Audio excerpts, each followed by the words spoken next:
জান্নাতে যারা ঢুকবে তাদেরকে রেশমের তৈরি পোশাক দিয়ে পোশাক বানিয়ে দেওয়া হবে, সবুজ মিহি সিল্কের রেশমি কাপড় দিয়ে ড্রেস আপ করা হবে, যেটার মধ্যে স্বর্ণ দিয়ে এমব্রয়ডারি করা ডিজাইন থাকবে। জান্নাতে নারীদের জন্য গহনার কোনো অভাব নাই। জান্নাতের ভেতরে বিশাল এক শপিং মল থাকবে।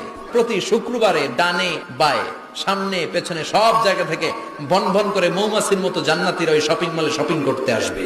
ইচ্ছে মতো দেদারসের পোশাক কিনবে, ইচ্ছে মতো শপিং করবে, টাকা দেয়া লাগবে না, ক্রেডিট কার্ড লাগবে না।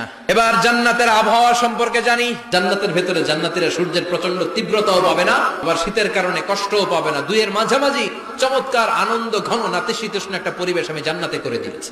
পুরুষদের জন্য আল্লাহ তাআলা জান্নাতের হুরদের ব্যবস্থা করেছে। সুন্দরী, রূপবতী, সুভাষিনী, অশুভম বর্ষা, মেঘ কালো কেশ, দেখলে পাগল পাড়া হয়ে যাবে জান্নাতীরা। জান্নাতীদের কোনো দাড়ি গজাবে না। সব জান্নাতি লোকদের বয়স হবে 33, আর লম্বায় হবেন আপনারা 60 হাত লম্বা।